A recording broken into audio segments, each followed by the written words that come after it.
Om Namo Bhagavate Vasudevaya. Om Namo Bhagavate Vasudevaya. Om Namo Bhagavate Vasudevaya.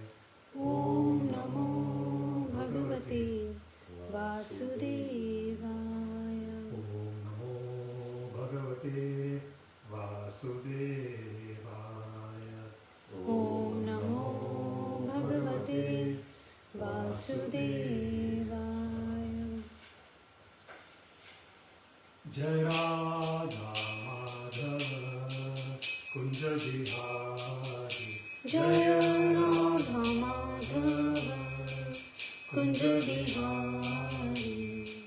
Gopijana Vallabha Girivaradhari. Jaya Gopijana Vallabha Girivaradhari. Yashodanandana Prajajana Ranjana. Yashodanandana Prajajana Ranjana. Yamuna Tira Vanachari. Yamuna Tira Vanachari. Jaya Radha Madhava Kunja Bihari. Jaya Radha Madhava Kunja Bihari. Gopijana Vallabha Girivaradhari. Jaya Gopijana Vallabha Girivaradhari. Yashodanandana Prajajana Ranjana. Yashodanandana Prajajana Ranjana. Yashodanandana Prajajana Ranjana. Yashodanandana Prajajana Ranjana. Yamuna Tira Vanachari. Yamuna Tira Vanachari. Yamuna Tira Vanachari. Yamuna Tira Vanachari. Jaya Radha Madhava Kunja Bihari. Jaya Radha Madhava Kunja Bihari. Gopijana Vallabha Girivaradhari. Jaya Gopijana Vallabha Girivaradhari. Yashodanandana Prajajana Ranjana. Yashodanandana Prajajana Ranjana. Yashodanandana Prajajana Ranjana. Yashodanandana Prajajana Ranjana. Yamuna Tira Vanachari. Yamuna Tira Vanachari. Yamuna Tira Vanachari. Yamuna Tira Vanachari. Jaya Radha Madhava Kunja Bihari. Jaya Radha Madhava Kunja Bihari. Hare Krishna Hare Krishna Krishna Krishna Hare Hare. Hare Rama Hare Rama Rama Rama Hare Hare. Hare Krishna Hare Krishna Krishna Krishna Hare Hare. Hare Rama Hare Rama Rama Rama Hare Hare. Hare Krishna Krishna Krishna Hare Hare. Hare Rama Rama Rama Hare Hare. Hare Krishna Krishna Krishna Hare Hare. Hare Rama Rama Rama Hare Hare. Jaya Radha Govinda Radha Govinda Radha Govinda Shri Radhe. Jaya Radha Govinda Radha Govinda Radha Govinda Shri Radhe. Jaya Nitai Sacinandana Gaura Hari. Jaya Nitai Sacinandana Gaura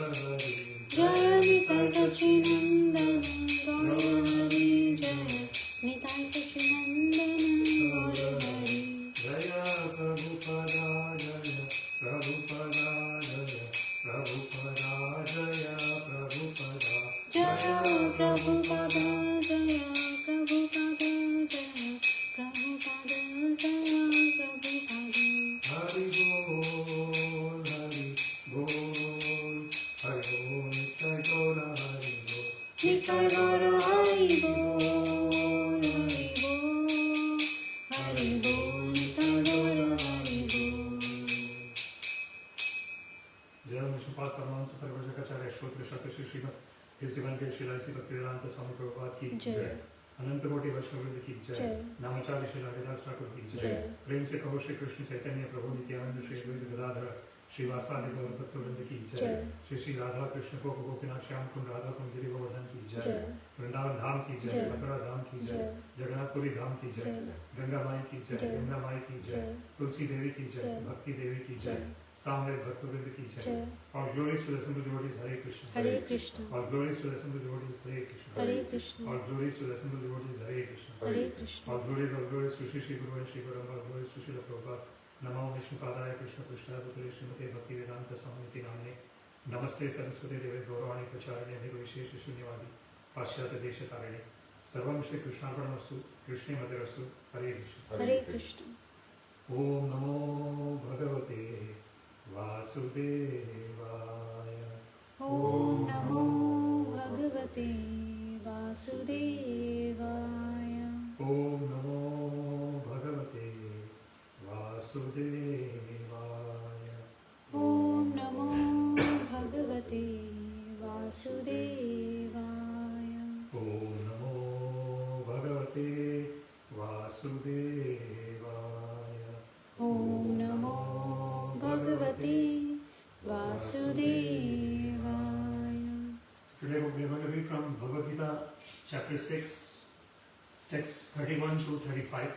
So text 31 is Sarvabhuta Sthitam Yomam Sarvabhuta Sthitam Yomam Bhajati Ekattvamastitaha Bhajati Ekattvamastitaha Sarvatha Vartamanopi Sarvatha Vartamanopi Sayogi Mai Vartate Sayogi Mai Vartate.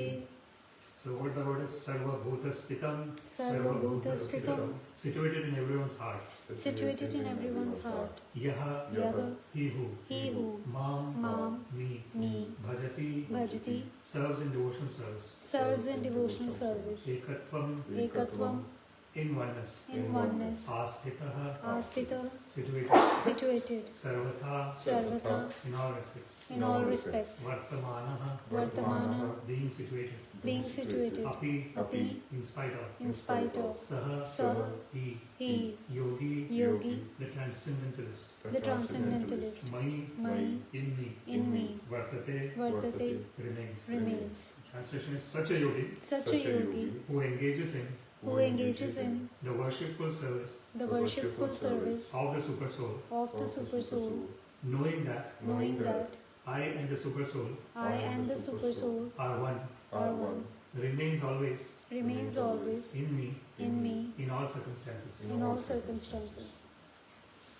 So this is, if you look at the previous verse, Krishna was mentioning about Yomam Pashyati Sarvatra Sarvam Cha Me Pashyati Tasya Aham Na Pranashyami Sacha Me Na Pranashyati. So one who sees everything in me and all the things are existing in the Lord, such a person, because one is seeing that everything is coming from the Lord, one sees the presence of the Lord everywhere. So when one sees the presence of the Lord everywhere, one can never forget the Lord. So here in this particular verse, Sarva Bhuta Sthitam Yomam Bhajati Ekatvam Asthita Sarvatha Vartamanopi Sa Yogi Mai Vartate. So if you look at the last line here, Sa Yogi Mai Vartate. So who is the yogi who comes to me? Mai Vartate means coming to me. Sa Yogi is that yogi. The one who is Sarva Bhuta Sthitam Yomam Bhajati Ekatvam Asthita. So basically Sarva Bhuta Sthitam Yomam. So Sarva Bhuta means everywhere, in all places, all circumstances. Etavadeva Jijñasam Tattva Jijñasunatmana Anvaya Vyatirekabhyam Yatsyat Sarvatra Sarvada. So there are 4 seed verses in Srimad Bhagavatam, and the last of that verse that is why Krishna is talking to Brahma. So he is saying that etava deva jignyasam tattva jignasun atmana. So the main important thing here is inquisitiveness. So what do we have inquisitiveness to understand who we are? That is the goal of human form of life. If we are just living like ahara nidra bhayamaitunamcha, if we are just eating, sleeping, mating and defending, it is said that these four things are common between ahara nidra bhayamaitunamcha samanya metat pashubhir narana. These are the things that are common between the other living entities and human beings. Eating, sleeping, mating and defending. So what is it that distinguishes human being from animals? Of course, it is an evolved intelligence, but where that evolved intelligence should be used. So it is being used to make our life more easier, make our life more luxurious. But at the same time, one has to understand, like for example, if we look at the situation, if we compare the situation of our, say, grandparents to our situation, in our grandparents' generation, all the facilities that we have currently were not available. It was very, if you look at it from a material perspective, their facilities were very rudimentary, right? They did not have much facility. But what they had was, in terms of, there was more inclination in terms of understanding, like going into the depths of our scriptures. So people had more understanding of why scriptures are important. If we look at our generation of grandparents, for example, even parents maybe. So basically, sometimes it can be like that, when the external facilities are increasing, somehow or other, the inclination to go inside and know who we are might decrease. It actually depends on the person as well. But generally, that is a condition. In the conditioned state of existence, the more facilities one has, the more one gets entangled in those facilities. And the more one is not knowing that the real happiness is already there. It is not dependent on, of course, there is a basic necessity that everyone needs. Something, some fresh water to drink, fresh food to eat, those are all the basic needs to maintain the body. Those needs need to be met, otherwise one cannot practice yoga. So that's what Krishna mentioned. Yukta hara viharasya, yukta karmasu kaushalam, yukta swapnava bodhasya yoga bhavati dukkha. Krishna mentioned in Bhagavad-Gita that everything needs to be done in moderation. The ahara is eating, vihara is recreation. So recreation also, because now we'll come to the when we come to the next verses, Arjuna actually mentions about the mind, and he says that the mind, it is very difficult to control the mind. So how can mind be controlled? That it has to be given a little bit of leniency as well, but that leniency is within some limits. It's not like one is going totally out of limits for the leniency. Then it becomes totally out of control. So this is what yukta ahara viharasya, eating and recreation. Recreation can also be done, but within the limits, some limitations. Yukta karmasu kaushalam, yukta swapna avabodhasya. There has to be a regulated way of sleeping and a regulated way of waking up. So then yoga bhavati dukkha. Then Krishna says that then one can perform the yoga properly. So here, in this particular verse, Krishna is mentioning about who can come to me. The person who is bhajati ekatvam asthita. That is an important part there. Bhajati ekatvam. Bhajati bhajan tananya manaso gyatva bhutadam avyayam. Krishna mentions in Bhagavad-Gita, mahatmanastu mam partha devim prakritim ashrita. So Krishna gives a definition of who is a mahatma, who is a great soul. He says the great soul is under the protection of my divine energy. Devim prakritim ashrita. Why they are protection of divine energy? Because bhajan tananya manaso. Because they are constantly remembering me, constantly in touch with me. So when one is Krishna Surya Sama Maya Haya Andhakar, Yaha Krishna Taha Nahi Maya Adhikar. It is mentioned in Chaitanya Charitamrita that Krishna is like the sun and Maya is like the darkness. So when there is sun, there can be no darkness. Like even in the country where, for example, Ireland, where there is so much cloud and all, but when there is sunrise, one knows that the sun has risen. One does not need to actually see the sun. Naturally, the brightness comes in. So this is what. So when one is remembering the Lord, automatically there is no influence of his external energy, because Lord and his internal energy are directly connected with each other. And Naham Prakasha Sarvasya Yogamaya Samavruta. Krishna mentions in Bhagavad-Gita that I am not visible to everyone because I am covered by my Yogamaya energy. The Yogamaya energy is his internal potency and Mahamaya is his external potency. So whatever activities are taking place in the spiritual world, that is under the influence of Yogamaya. So all those pastimes that the Lord performs, they are under the influence of Yogamaya, and because of that, one forgets that this is the Supreme Personality of Godhead.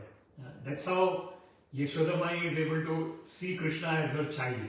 She does not see Krishna as the Supreme Personality of Godhead. If she sees him like that, then she won't be able to give the love to Krishna as a child. So this is where the Yogamaya comes in. So similarly, in the material world, there is Mahamaya. And Mahamaya, there are two energies of Mahamaya. It is called Prakshepatmika Shakti and Avarnatmika Shakti. So two energies. Avarnatmika means covering energy. So what is happening is, if someone someone thinks that the only way of enjoying is through the senses, that covering will remain with them. The material energy will provide that covering to them. So with that covering, what will happen is, unfortunately, they will not have the inclination to understand that the real happiness is coming from inside. Like, for example, very, very basic thing, and we have discussed this many times.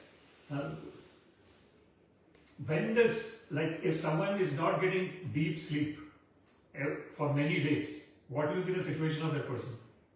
They will be in a very bad situation, right? They won't be able to do any work properly.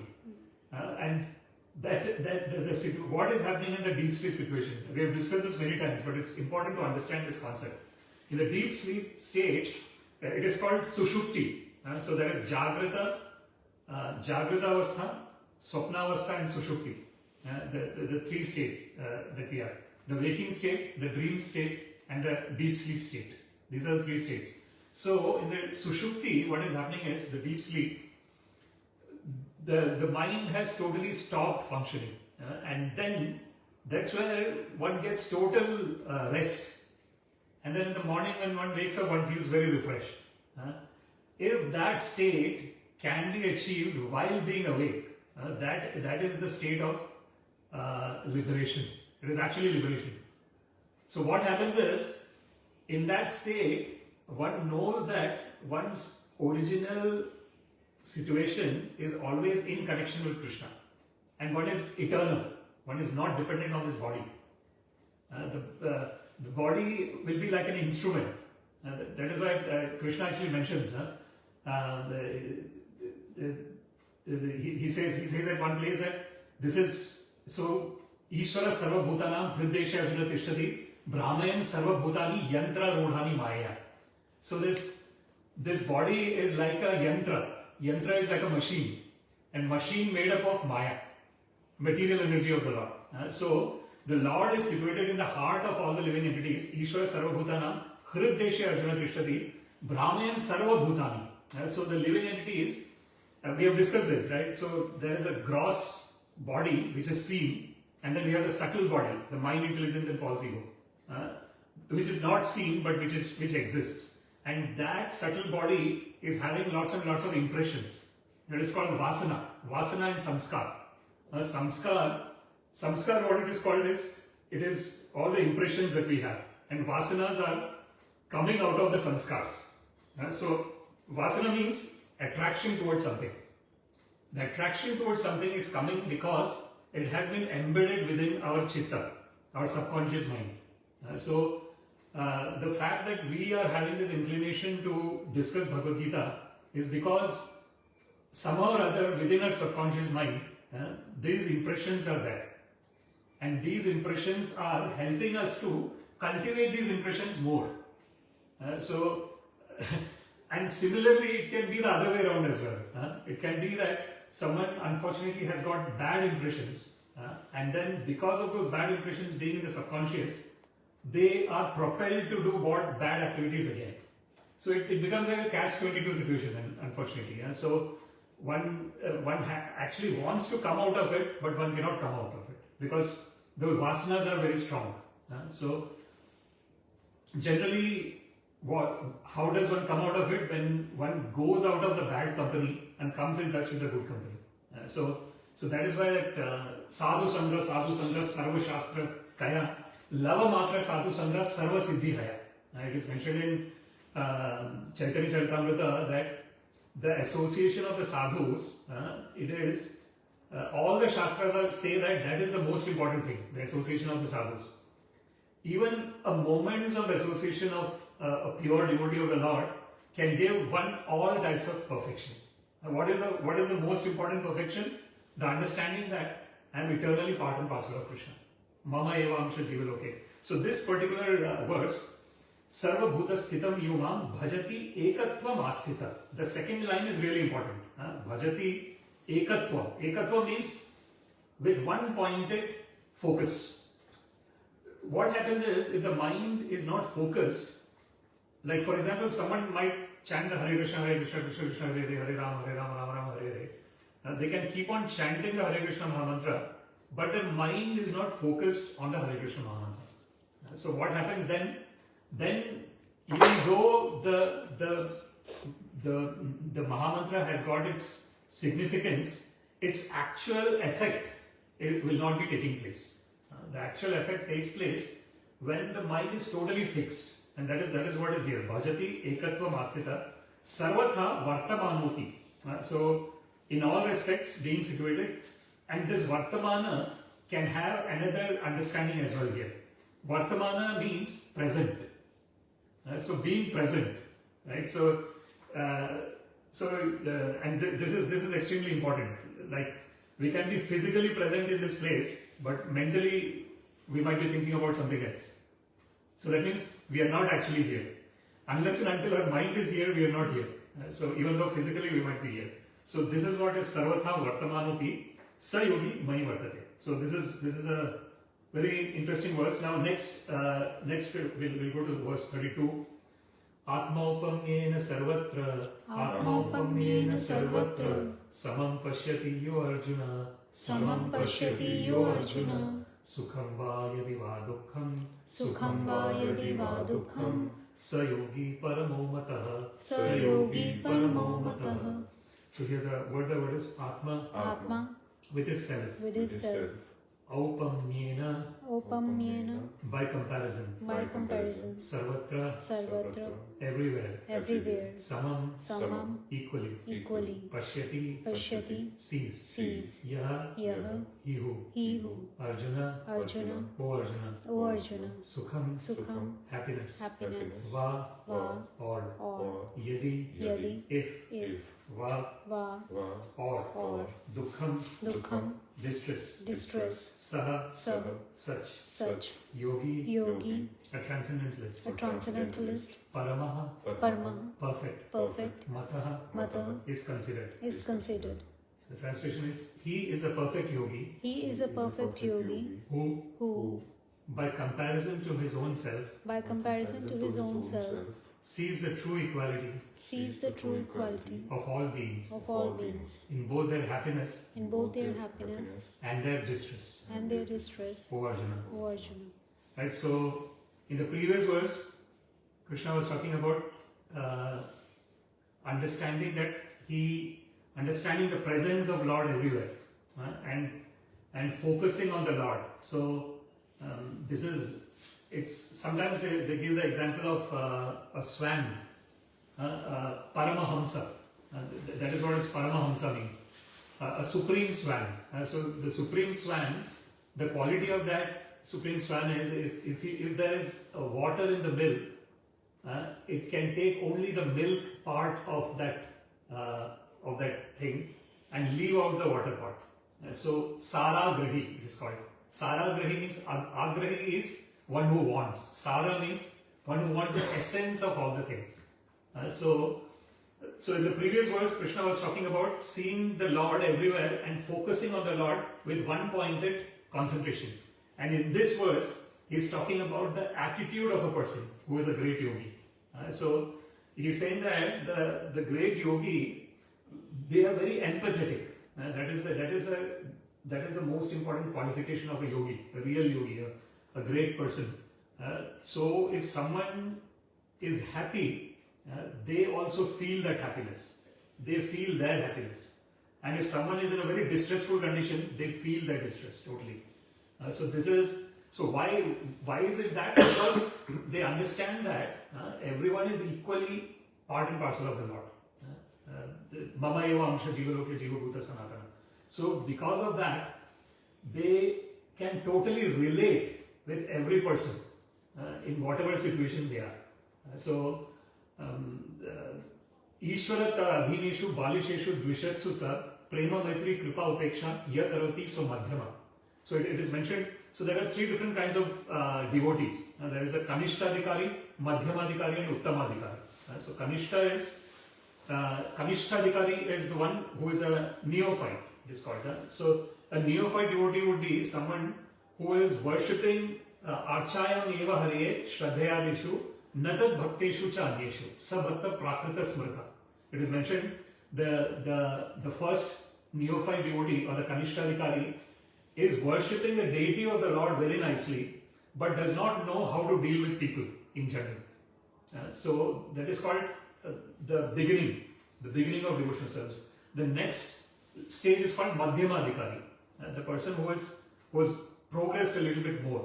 What they do is Ishvara tad adhineshu balisheshu dvishatsusa. They see four categories of different people and the Lord himself as well. So they see that there is Lord Ishvara, they see tad adhineshu. Tad adhineshu means his devotees. Balisheshu, they see innocent people, and dvishatsu, they see the people who are jealous. So they see the Lord, his devotees, the people who are innocent, and the people who are jealous. And according to the Lord and all those three categories of people, prema, for the Lord they have prema, love for the Lord. For the devotees of the Lord they have maitri, friendship. For the innocent they have kripa, compassion. And for the dvishatsu, for the jealous people, they have upeksha. They are indifferent to those people. They are not associating much with the people who are jealous. So that is a Madhyamadhikari. Then there is an Uttamadhikari. Uttama is the topmost. The topmost is the person Sarva Bhuteshu Yapashyat Bhagavad Bhavam Atmana Bhutani Bhagavati Atmani Esha Bhagavat Uttama. It is mentioned in Srimad Bhagavatam. The topmost devotee is one who sees that everyone is a pure devotee of the Lord. That is his vision. He doesn't see any differences. Because the person knows that internally everyone is linked to the Lord. All these different bodies and different attitudes and everything is happening because it is external. Somehow or other one got into a particular body, and because one got into a particular body, one has got the attitudes and everything that is related to that particular body. But originally everyone is an eternal part and parcel of the Lord. They are neither born, they neither die. So their vision is like that. So this is a when in this particular verse Atma Pamnena Sarvatra Samam Pashyati Yo Arjuna. Samam. One is seeing everyone equally.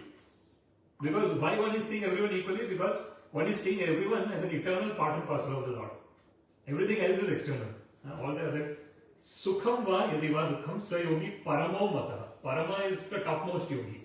So Krishna is saying, so this is the topmost yogi who can feel what others are feeling and be with them in that situation. So, sometimes what happens is, if someone is in a very difficult situation and there is a tendency within us to say, to talk to them and give them consolation. But sometimes the best thing to do is to just be with the person. Just be. You don't need to say or give compassionate words or anything. You can just be with the person, and if they are saying something, just listening with full concentration and just knowing their state of mind. Because sometimes people just want to be heard. They don't need anything else. They just want to be heard. But sometimes what happens is, because we are in a conditioned state of existence, we are always trying to bring in our own element of I'm trying to help this person kind of thing. But actually, if one is in a totally ego-less state of existence, one is just in a state of being. One is not doing anything. So the humans are called human beings. Now, what is the reason humans are called human beings? Because our original existence is just being. The doing is being done by the modes of material nature. But our original existence is just being. And in that being, everything else gets done. Just by being, everything else gets done. Because the doing is being propelled by the material nature of the Lord. And whether one wants to do or not do, one will do, because one has got one's own nature, right? If a person is a very active kind of person, they can never sit without doing anything. They will keep, every moment they will be doing something or the other. And if someone is in a very indolent or a lazy kind of person, they won't like to do anything. They would just like to just sit and do nothing. And so you've got all these, that's a two different spectrum of people, one who is extremely hyperactive and another is extremely lethargic. And then you have lots of things in the middle as well. But all those things are happening from the external perspective. From the internal perspective, as an eternal part and parcel of the Lord, nothing is being done. The only thing that is happening is the connection with the Lord. That is the only thing that is happening. So here in this situation, one really understands, one knows that being is the most important aspect, and in that being, one experiences what everyone else is experiencing. So that is the core of that verse. Then the verse 33, here Arjuna is asking the question now. Arjuna vacha. Yoyam yogastvaya proktah samyena madhusudana etasyaham na pashyami chanchalatvat sthiram.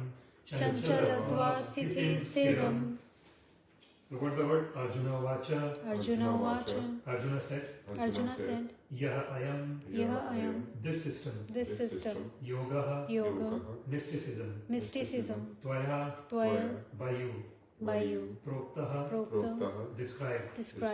Samyena. Generally. Madhusudana. O killer of the demon Madhu. Etasya. Of this. Aham. I. Na. Do not. Pashyami. See. Chanchalatvat. Due to being restless. Sthitim. Situation. Sthiram. Stable. So translation, Arjuna said, O Madhusudana, the system of yoga, which you have summarized, appears impractical, and unendurable to me. For the mind is restless, and unsteady. Okay, so here, right, so until, what is this, text 32, if you look, it's all Krishna was talking. If you see the Dhyana Yoga, if you see the beginning of Dhyana Yoga, it's all Krishna talking, Shri Bhagavan Vacha, from text 1 of Dhyana Yoga until text 32, Krishna was speaking.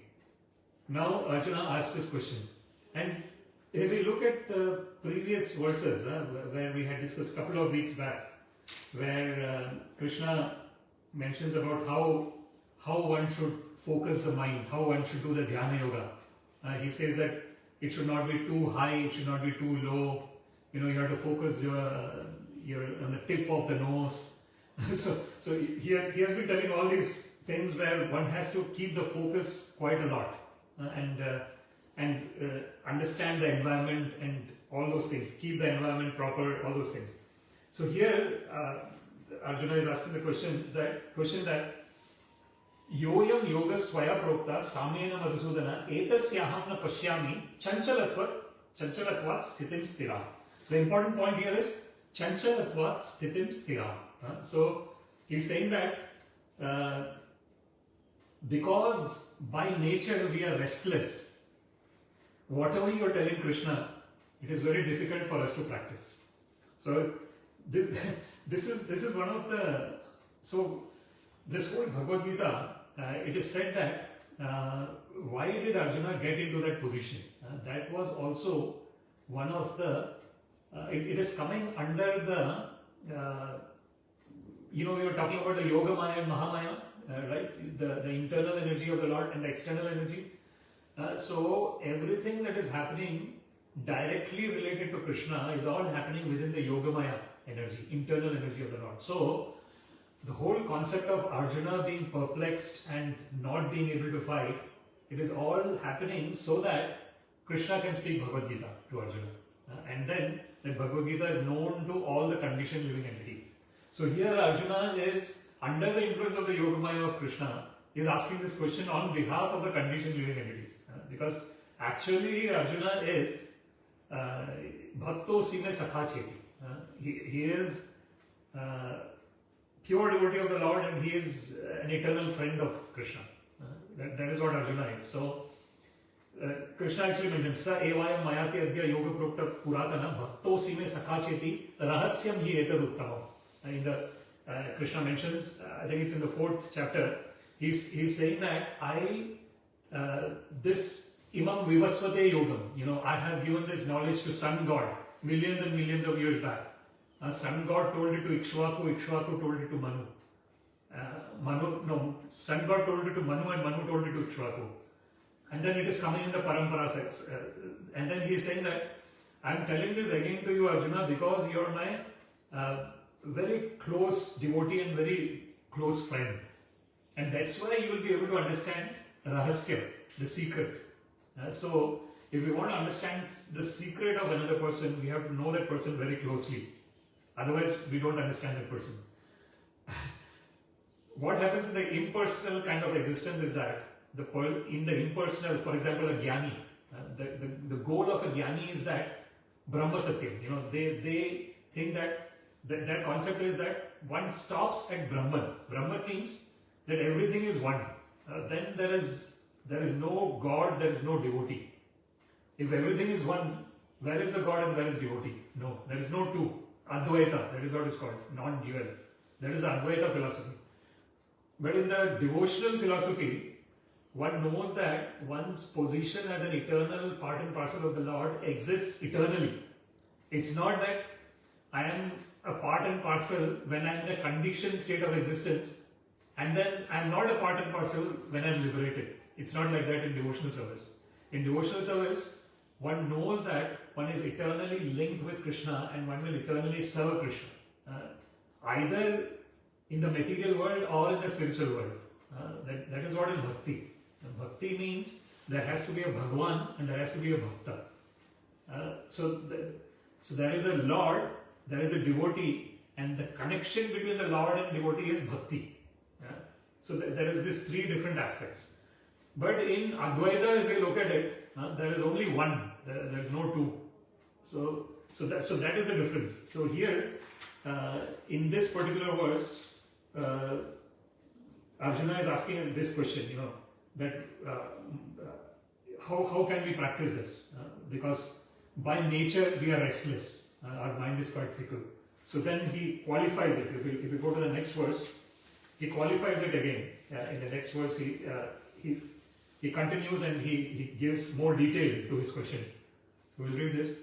Chanchalam hi manah Krishna. Chanchalam hi manah Krishna. Pramati balavadrudam. Pramati balavadrudam. Tasyaham nigraham manye. Tasyaham nigraham manye. Vayor iva sudushkaram. Vayor iva sudushkaram. So word by word, chanchalam, Chanchalam. flickering, Flickering. he, certainly, Certainly. manaha, Manaha. mind, Krishna, Krishna. O Krishna, O Krishna. Pramathi, Pramathi. agitating, Agitating. Balavat, Balavat. strong, Dridam, Dridam. obstinate, Obstinate. Tasya, Tasya. its, Aham, I, I. Nigraham, Nigraham. subduing, Manye, Manye. think, Vayo, of the wind, Iva. like, Sudushkaram, difficult. The translation here is, the mind is restless, The mind is restless, turbulent, obstinate, and very strong. O Krishna. O Krishna. And to subdue it, I think, is more difficult than controlling the wind. Okay, so yeah, this is quite an important verse, in the sense. Now Arjuna has qualified it. In the previous verse, he was saying that Madhusudana. He was actually addressing Krishna as Madhusudana, one who has killed the demon Madhu. So he is asking Krishna to kill the doubt in the form of demon. So kill my doubt, he's saying. And then he's qualifying in this verse why, he talked about Chanchalatvam in the previous verse. There is restlessness. So now he's qualifying. What is restless? He's qualifying. In the last verse, he was saying there is restlessness. Now he's saying what is restless? He's saying that mana, the mind is restless. Chanchalam hi manaha Krishna, and it is Pramathi and Balavat Dridam. Pramathi, agitated. Balavat, very strong. Dridam, obstinate. So those are the words there. So it is not only flickering, but at the same time it is very agitating, it is very strong, and it is very obstinate. So we can understand what we are dealing with, in terms of what the mind is. And then he gives the example, Tasyaham nigraham manye vayoreva sudushkaram. And it's quite interesting. We are discussing this verse after the Aeolian storm, right? So, which has caused such a huge havoc. So that is a wind, right? It's a wind which has gone totally out of control. And as we were kind of discussing before this start of this discussion, it is how much 500,000 homes without electricity, and that's the amount of havoc that it has caused. And this is the 21st century, when we have so much technology and everything else, but still, we do not have a technology to stop this or control this, right? So this is the power of the material energy of the Lord. And this is what basically the description of the different types of inflictions that we have in this material world. There is Adhyatmik, Adhibhautik, and Adhidevik. Adhyatmik is the inflictions that come from our own body and mind. Adhibhautik is the inflictions that come from other living entities. It can be a human being or it can be some other living being. And then Adhidevik are the inflictions that come from natural disasters. So for example, whatever happened, so this is what is dukkhalayam ashashvatam. So Krishna mentions in Bhagavad-Gita that unfortunately this material world, first of all, it is ashashvatam, it is temporary, and then it is dukkhalayam. Actually, the temporary nature is what is causing some of the sorrow, because originally we are not temporary. Originally we are eternal.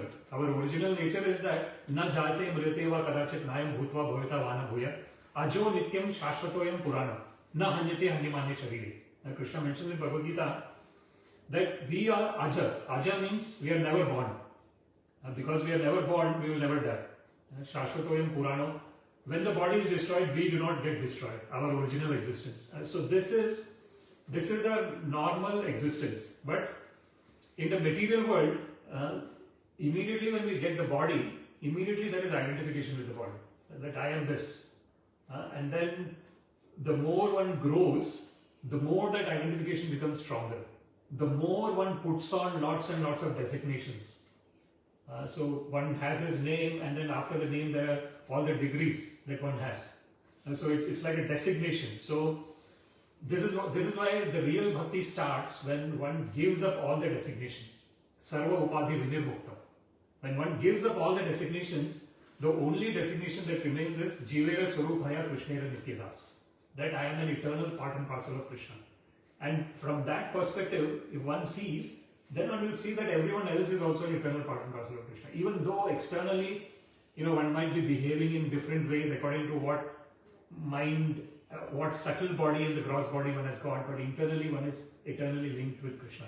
So, in this particular verse, Arjuna is talking about the mind. Mind is really very restless, and it is difficult. It is even difficult than controlling the wind, like a storm, for example. So now, in the verse 35, Krishna responds to Arjuna's question. So Arjuna qualified first about the restlessness, then he said the mind is restless. Now Krishna gives the answer. Shri Bhagavan Uvacha. Shri Bhagavan Uvacha. Asamshayam Mahabaho. Asamshayam Mahabaho. Mano Durnigraham Chalam. Mano Durnigraham Chalam. Abhyasena tu Kaunteya. Abhyasena tu Kaunteya. Vairagyena cha grihyate. Vairagyena cha grihyate. The word of Shri Bhagavan Uvacha. Shri Bhagavan Uvacha. The personality of Godhead said. The personality of Godhead said. Asamshayam. Asanshayam. Undoubtedly. Mahabaho. Mahabaho. O mighty armed one. O mighty armed one. Manaha. The mind. Durnigraham. Difficult to curb. Chalam. Flickering. Abhyasena. By practice. To. But. Kaunteya. O son of Kunti. Vairagyena. By detachment. Cha. Also. Grihyate. Can be so controlled. So the translation here is, Lord Shri Krishna said, O mighty armed son of Kunti. O mighty armed son of Kunti. It is undoubtedly very difficult to curb the restless mind. But it is possible by suitable practice and by detachment. So this is now Krishna is the interesting thing is Krishna himself is conceding that undoubtedly it is very difficult to control the mind. And so he is not saying to Arjuna that what you have, the question that you have asked is not the right question. He says that what the question that you have asked is the right question. He is that it is extremely difficult to assamshaya. There is no doubt at all that assamshaya mahabaho. So he addresses Arjuna as a mighty armed person. So basically that addressing of mahabaho has got a significance as well. In all these Bhagavad-Gita verses, we see the person being addressed in different ways, and the addressing of the person in a particular verse has got its own meaning. Why a person is addressed in that particular way? Why not in some other way? The reason why Arjuna is addressed as Mahabahu in this verse is, even though he is mighty armed, he is very strong person, but he is not able to control his mind. So basically that is why he is being addressed as Mahabahu by Krishna, to Arjuna. So he is saying, undoubtedly, O mighty armed Arjuna, asamshaya mahabaho, mano durnigraham chalam. Mana, the mind, durnigraham, very difficult to curb, chalam, it is very flickering. So in the first two lines, he is agreeing to Arjuna, and in the next two lines, he is giving the solution. Okay, I agree that mind is very flickering and very difficult to control, but you can do this to control. What? Abhyasena tu kaunteya vairagyena cha grihyate. He says that through practice and through renunciation, you can control the mind. So what is the practice? Yato nischalati manaschanchalam astiram tatas niyam naitat atmanyeva vasham gahi. He has mentioned in one of the previous verses whenever the mind is going out, bring it back to the control of oneself. That is one way. The other way is man mana bhava mad bhakta madhyaji mam namaskuru mame vaishisi satyam te pratijane priyosime. Give your mind to me. Become my devotee. Offer your obeisances to me. Madhyaji mam namaskuru. Offer your prayers to me. You will surely come back to me. I am telling this to you because you are very dear to me. Man mana bhava mad bhakta madhyaji mam namaskuru mame vaishisi satyam te. You will surely come back to me. This is the truth. Why I am telling this to you? Prati jane priyosime. Because you are very dear to me, Arjuna, I am telling this to you. So, these are the two ways. Abhyasa. Abhyasa yoga yuktena chetasa nanya gamina paramam purusham divyam yati partha anuchintayi. Another place Krishna is saying that Abhyasa. So, for example, rasoham apsu kaunteya.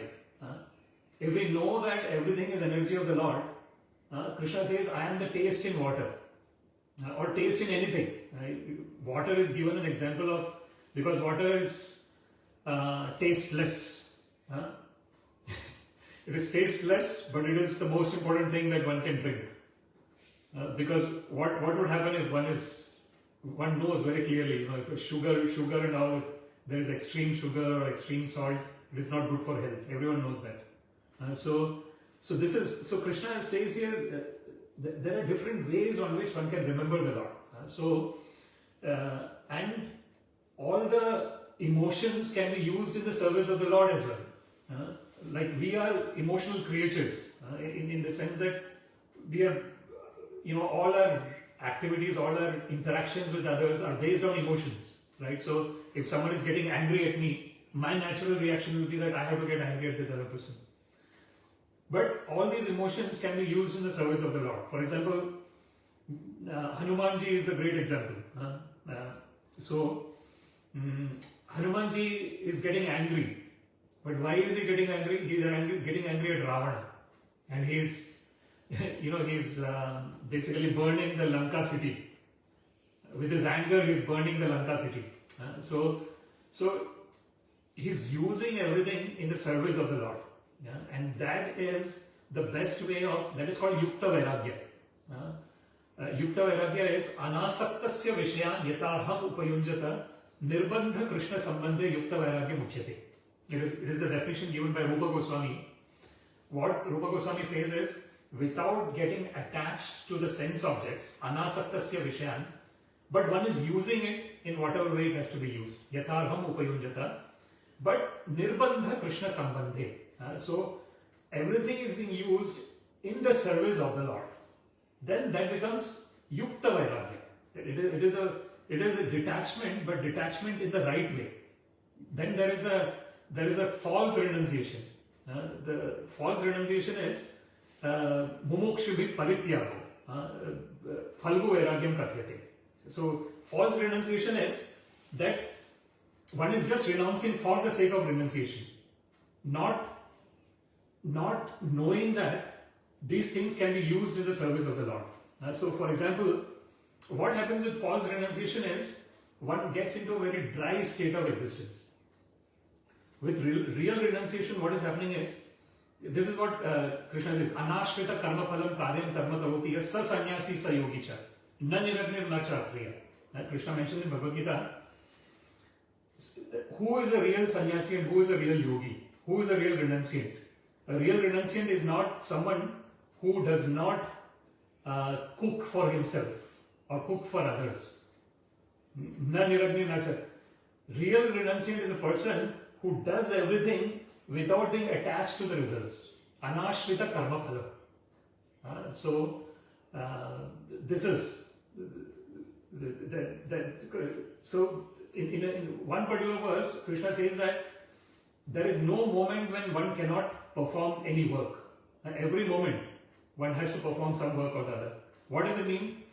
Even if one is, if one is alive, one has to take the breath.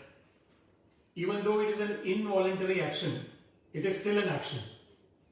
So there is no moment when one is not performing any activity. So the goal here is that all the activities are to be yajna artha karmana anyatra lokoyam karma bandhana. All the activities has to be done as an offering of love to the Supreme Personality of Godhead. Then that becomes a real, that is the abhyasa, that is the practice. And with that practice, there will come a time when remembrance of the Lord becomes a natural position of ours. At the moment, it is not, because it seems something artificial. It doesn't seem natural because of a lot of covering that we have. This engagement in say discussing Bhagavad-Gita or doing kirtan or remembering the Lord seems something artificial.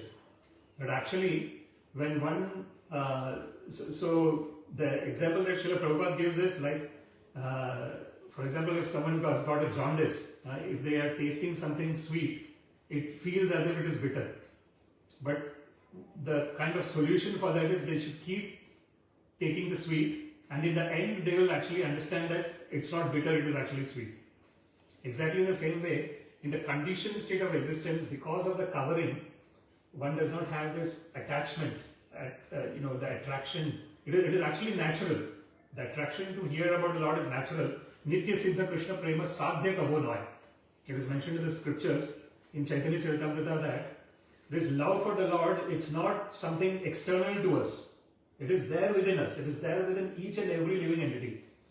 But somehow or other, there is a lot of external covering. And when we are engaging in this activity of Shravanam, Kirtanam, Vishnum, Smaranam, Padasevanam, Archanam, Vandanam, Dasyam, Sakhyam, Atma Nivedanam. And there is Navavidha Bhakti, it is called. The 9 kinds of devotional service. Starts with hearing. When we hear about the Lord, then there is Kirtanam. Then there is, when we hear, we can talk. When we hear and talk, we can remember, Smaranam. And then Shravanam, Kirtanam, Smaranam, Padasevanam. Engaging in the service of the lotus feet of the Lord. Archanam, offering flowers to the Lord. Vandanam, saying prayers to the Lord. Dasyam, becoming a servant of the Lord. Sakhyam, becoming the friend of the Lord. And Atma Nivedanam, total self-surrender unto the Lord. So these are called the 9 different types of devotional service. So this is the goal of human form of life. Some way or the other, yena tena prakarena manat krishne niveshaye. Some way or the other, fix the mind on Krishna.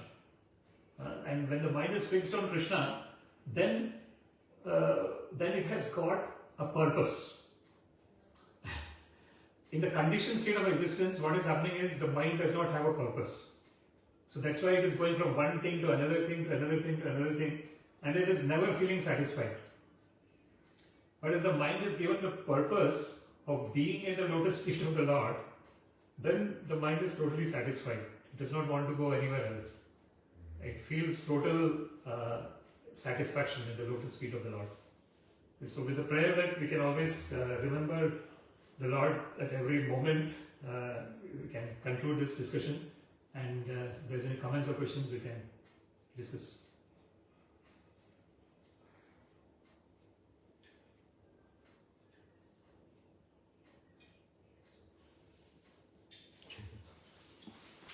All clear. No, it's just that because Shiva? like they said that meditation is not possible because our mind is always flickering. Yeah. Then is there any beginner state from which we can start? Beginner state is, it's all, at the end of the day, it is basically allocating some time, specific time, and then focusing. That is, so initially maybe the focus is not happening at all. But at least if one realizes that the focus is not happening, that is a good start. But sometimes what happens is one does not even want to do that. Like there is no knowledge about that I have to focus. There is no knowledge. So that is very difficult circumstance, if someone is in that state. So the first step is one has got that inclination to focus. That is the beginning. And then when that inclination is there, one will try and do that, and when one tries to do that, one might start failing. That's fine. It's like a child learning to walk. That's the example they generally give. when the child is learning to walk, how many times they would fall down? Number of times, like you can't even count. But finally there comes a time when they start walking. And it just becomes a habit. So exactly the same thing. So one starts, one has got an inclination, one starts, one fails. It's fine. Get up and start doing again. It's as simple as that. In the childhood, when one is learning to walk, one might fail so many number of times, but one never gives up. One keeps at it, and then finally one does it. Exactly the same thing. This is it's fine. If it is not happening, it's fine. Try again, and then finally there will come a time when it becomes natural. It becomes. It's another example they give is that of trying to learn to drive a car, for example. Right? That's another example. Initially, especially the car that has got the manual gear, it is even more difficult because you need to understand exactly when to press the clutch and when to release the accelerator. If there is something wrong, it doesn't start. You have to start the car again. Initially, it's very difficult, right? But then finally, there comes a time when one does that, and then one does not even know from source to destination how one has reached. One does not even know. It becomes automatic, subconscious. So exactly that is the thing. I think the important thing is keep trying. That is the most important thing. Not if one fails, one does not stop doing it. One keeps doing it. But that's where sometimes what happens is one might get dejected and one might then stop trying it all. That's where the problem is. When one stops trying, then there is a problem. But the wonderful nature of this engagement in devotional service is that once one starts, then the only thing that is going to happen is one will go to the end, one will reach the goal. It's just a matter of time, and time is a thing that exists only in the material realm. Why does it exist only in the material realm? Because when does time start for us, for example? When we are born, that's when our time starts. And when does our time end? When we die. In this particular body, right? In this particular body, the time starts when we are born, and the time stops when we die. So the time is very relative in that context. And when one reaches that stage of total focus on the Lord, then one understands that all this is like a dream. The reality is always with the Lord, in connection with the Lord. This is like the example that they give about people doing some kind of acting in a stage, right? If they're doing the acting in a stage, they're taking the character of the person and they're doing the acting. But originally they are not that. Once that acting is done, they come back to their normal self. Exactly, this is the same situation in the material world. What is happening is because we have that impression, lots of material impression, that impression is creating a particular body. And then in that body, we are doing lots and lots of things. And when we are doing lots of things, if the spiritual impressions are strong, that will keep adding up. And that will keep taking off the conditioned existence. And then there will come a time when one realizes that all this was actually like a dream. The reality was, I was never, the thing is, that is why there is this Mahavakya called Tattvamasi. There is a Mahavakya in the Vedas, thou art that. What it means is, we are always an eternal part and parcel of the Lord. It's just a matter of realizing it. So and who is realizing it? The realization is not being done by the person who is already liberated. It is being done by the ego which is associated with this body. So it is and when the ego has gone away, then one knows that one is always in a liberated state of existence. There was never a time when we were not liberated.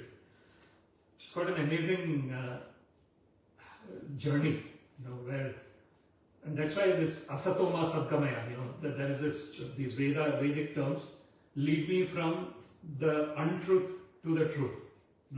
The untruth is, na sato vidyate bhavo, na bhavo vidyate sata. Whatever is constantly changing, that is temporary. And what is always existing never changes. So the reason why we see the change from my childhood to youth to old age and then I'm dying is because there is something in me which is always constant. And that I am. I am that constant, eternal part and parcel of the Lord. So it's. But the activities that we do in the material world, that are the requirements, like driving and cooking, we need to do it for the family. Yes. But how do we realize that there is need for spirituality also? If I say, okay, I have to pray for the well-being of my child, then there is a sense of fear that something will happen to him if I will not pray. Yeah. But then that is also not the right thing, because in actual devotional there should be no fear. Yeah. No, it's fine. Initially, Krishna says 4 kinds of people come to me. So one who is in need, one who is distressed, one who wants wealth, one who is inquisitive, and one who is in knowledge. 4 kinds of people come to me. So initially, the devotional service is a mixed devotional service. So it's mixed with karma kanda, it's mixed with jnana kanda. The karma kanda is that. Karma kanda means I still think that I have to, I am doing a devotional service so that my material body and my extensions of my material body are secured. And that's fine. There's no problem with that. For example, if you look at Kunti Devi, she has gone through so many difficulties in her life, along with her sons, the Pandavas. But she is a pure devotee of the Lord. So she actually prays that Vipada Santu Tashashvat Tatra Tatra Jagadguru. She says that let these calamities keep befalling on me. Why Bhavato Darshanam Yatsyat Apunar Bhava Darshanam? Because whenever these calamities are happening, Krishna, you are personally present with us. And when you are personally present with us, we see you, and therefore we do not see the material existence. So that's fine. Initially that's fine. There is nothing wrong at all. But there will come a time when this becomes very strong. There will come a time when that love for the Lord becomes independent of everything else. The love is just for the sake of love. There is nothing else. And that is an extremely high state of existence, but it is achievable by everyone, each and everyone. Like we have the knowledge that this stage does exist. Yeah. But practically we are not in that mood. Yeah, that's right. Yeah. But it is achievable. It's not that it is not achievable. It is Bahavo Jnana Tapasa Puta Madbhava Agata. Krishna mentions Vita Raga Bhaya Krodha Manmaya Mamu Pashrita. Krishna says that without the attachment, Raga, Bhaya, fear, Krodha, anger, Manmaya Mamu Pashrita. Their mind fixed on me and they totally surrendered onto me. Bahavo Jnana Tapasa Puta. Many people have achieved me. Madbhava Magata. So it's not something that is not achievable. It is achievable by each and every person. And actually speaking, everyone internally is in that state at every moment. It's the only thing is that they have not realized it. So it's kind of amazing that way. Even if you look at someone who might externally be seen as a very materially conditioned person, it's just that it's the covering because of which they are like that. But internally, they are as pure as someone who externally is very pure, in a liberated state. Internally, there is no difference between a person who is a total sadhu and a person who is seemingly a very, sinful person, for example. Internally, there is no difference. So it's kind of amazing that way, and that puts things into perspective. Then we are not trying to judge anyone. Then generally, what happens is in the conditioned state of existence, we are judging people. This is a bad person. This is a good person. In a state of spiritual existence, you're just empathizing with the other person. Saying that unfortunately due to some reason they have got this particular kind of mental outlook. But internally they are all part and parcel of the Lord. Like Then we many respect them times that way. it happens between us, we have our disagreements. To some situations I say no, it can be done, and he has his own points. No, you need to see the negative side as well. We need to see both sides. Yes, But for me, I say let's keep the positive on a higher point, and let's not focus on the negative. But he's like, be practical. We need to consider both of them. Yeah. But for me, it's like, okay, let's leave it to God. But for him, it's like, be more practical. Yeah. And it's us who has to do the action. So we Yeah. need to be careful about this. So, So it's like, different types of people. There might be a pessimist, there might be an optimist, and there is a realist as well. So a realist is a person who optimist would be too much optimistic. Even in a pessimistic situation, they might be too much optimistic. A pessimist might be someone, even in an optimistic situation, they will be very pessimist. But a realist is someone who balances the optimism and pessimism and then works with the reality. And it's good to be realist, I would say, rather than being too much optimist or too much pessimist. You're being in the middle. The middle path is always the best path. You're neither being extremely on this side, neither being extremely on that side. I would say it's good to, and practicality is very important. Like in a material world, we have to be. It's not that. See, there is this what is called Vyavaharika and Paramarthika. In the spiritual terms, they talk about these two things. Vyavaharika is because I have this external body and because people behave in whatever way they behave, I have to interact with them in that way. At that time, I cannot bring in Paramarthika. Paramarthika is that understanding that everyone is in a liberated state of existence. So we cannot combine the two and live the life. It's not possible in the material world. When there is a need to be practical, we have to be practical. But internally, we know that, this is internally everyone is part and parcel of the Lord. But because they have an external way of this, I have to behave externally with them for this. But at the end of the day, I am doing it with an attitude of humility. With an attitude that I can not only make myself better, but by me being better, I make others also a little bit more better. So that has to be the attitude. So there are, we need to follow the laws. Absolutely. For the survival 100%. In material world. We need to follow the material world laws as well. Yes. We can't be no. totally no. surrendered to God. No, for example, Arjuna listened to the whole Bhagavad-Gita, and what did he do after listening to Bhagavad-Gita? He fought the battle. The most, gruesome battle, literally, where he had to kill his own, grandfather Bhishma, it's kind of amazing. But, so that was practicality there, right? It was the practicality. So, actually, a spiritualist is very practical as well, and Bhagavad-Gita is showing that, Mahabharata is showing that. But that practicality is always from the perspective of, dharma, right? Dharma.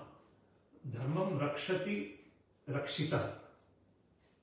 So, whoever protects the dharma protects them also. There is a word called that. But and sometimes it is very difficult. If we look at Sri Ram's example, it was Maryada Purushottam. He was doing that role. So so many difficulties he had to go through. He is a supreme personality of Godhead, but he went through so many difficulties in his life. So if he was to face Duryodhan and Kauravas, what would Ramchandra would do? Same what Krishna has done. Fight. Yeah, when that. So dharma and adharma is very clear. What is adharma, what is dharma is very clear. So in that case, there is no shade of grey. It is like black and white. What is adharma is adharma. What is dharma is dharma. So then there is no. But then, according to the incarnation, the Leelas will take place, right? So, his incarnation was Maryada Purushottam, so he came to establish that. Krishna's was like a Purna avatar, literally. So, he has shown everything in his avatar. Nothing is left for him to not. Like if we look at it from 16,108 wives, right? And being with each and in every palace, he's still present there. That's Purna avatar. He has shown his opulence to the maximum degree in Krishna avatar. Everything he has shown. In Rama avatar, he is conditioned under the Maryada, the Purushottam. He is showing that particular aspect. But for us, it's difficult to decide when to follow Krishna's principles and when to follow Rama. Like sometimes when we are facing the elderly people, if they are wrong, but we are also bound by our Maryada that we cannot overspeak to them. Yeah. But then again, we can't even follow them because they are wrong. We know that. So that is a situation which becomes tricky. Yes. Yeah. Always just err on the side of caution is best in those cases. Sorry, what is that? That means that respecting them is always the better side to be on. Because they are elders.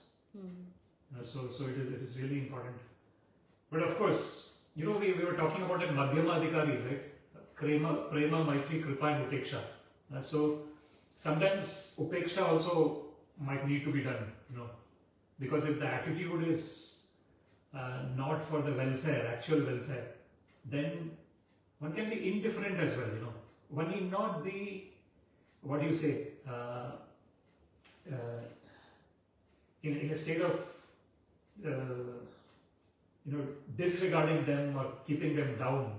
One need not do that. One can just be indifferent as well. Indifferent means, okay, I hear what you say, but at this moment I cannot do that.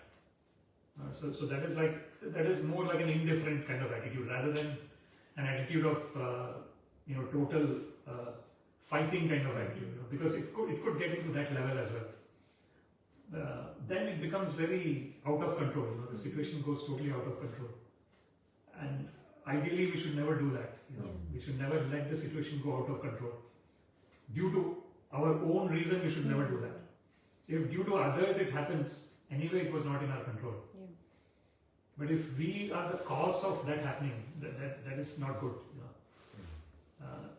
So it's always, indifference is another way, rather than being totally antagonistic, totally in a spirit of fighting or something. But those are all tricky situations, and that's why this material world is the material world.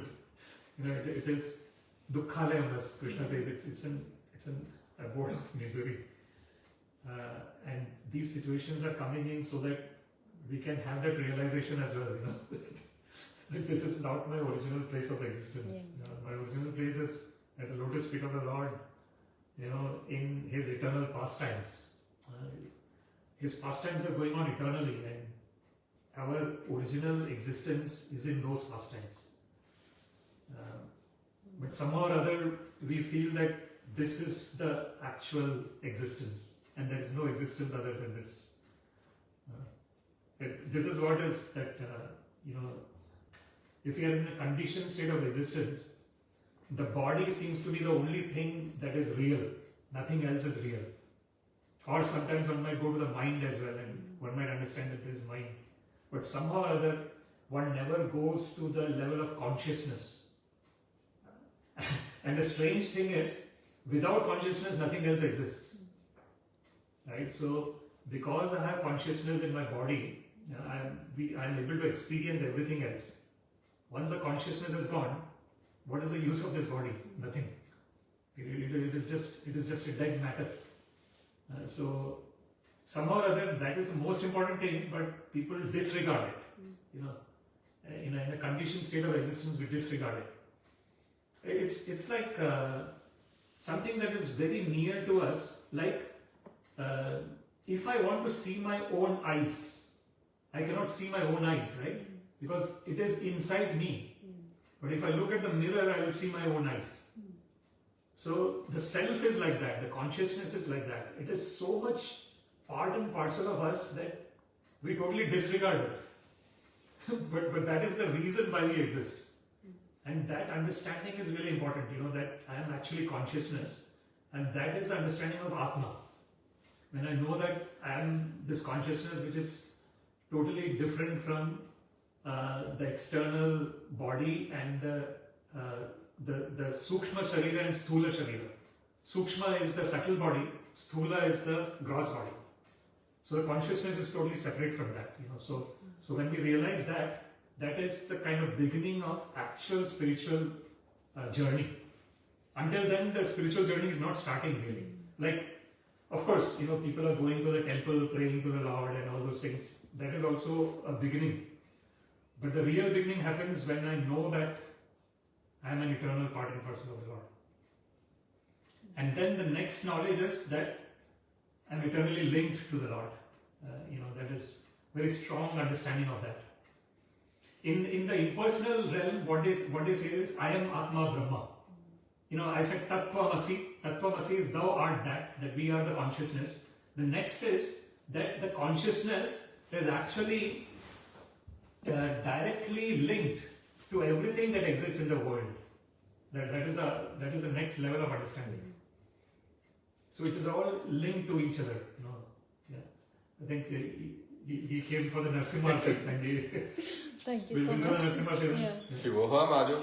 Srimad Bhagavad-Gita ki jai, Srila Prabhupada ki jai. Namaste Narasimhaya. Namaste Narasimhaya. Praladadadayine. Hiranyakashe Purvakshaha. Hiranyakashe Purvakshaha. Shilatankanakanaye. Ito Nasimho Parato Nasimho. Ito Nasimho Parato Nasimho. Yato Yato Yami Tato Nasimho. Yato Yato Yami Tato Nasimho. Bahir Nasimho Hridaye Nasimho. Bahir Nasimho Hridaye Nasimho. Narasimhamadim Sharanam Prapade. Narasimhamadim Sharanam Prapade. Avtara Kamalavare Natham Adbhuta Shringa Dalita Hiranyakashipu Tanu Brinda Keshavadrita Narahari Rupa Jai Jagdish Hare Jai Jagdish Hare Jai Jagdish Hare Avtara Kamalavare Natham Adbhuta Shringa Dalita Hiranyakashipu Tanu Brinda Keshavadrita Narahari Rupa Jai Jagdish Hare Jai Jagdish Hare Jai Jagdish Hare Jaya Narsimhadev Jaya Narsimhadev Jaya Narsimhadev Jaya Narsimhadev Jaya Narsimhadev Jaya Narsimhadev Jaya Narsimhadev Jaya Narsimhadev Jaya Narahari Jaya Narahari Jaya Narahari Jaya Narahari Jaya Narahari Jaya Narahari Jaya Narahari Jaya Narahari Jaya Prahlad Maharaj Jaya Bhakta Prahlad Jaya Prahlad Maharaj Jaya Bhakta Prahlad Jaya Prahlad Maharaj Jaya Bhakta Prahlad Jaya Prahlad Maharaj Jaya Bhakta Prahlad Hari Bol Hari Bol Hari Bol Nitai Gaura Hari Bol Nitai Gaura Hari Bol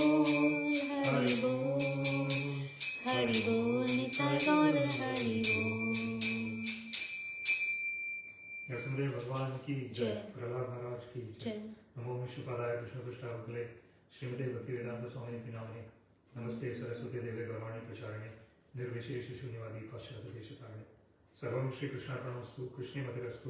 Hare Krishna. Hare Krishna.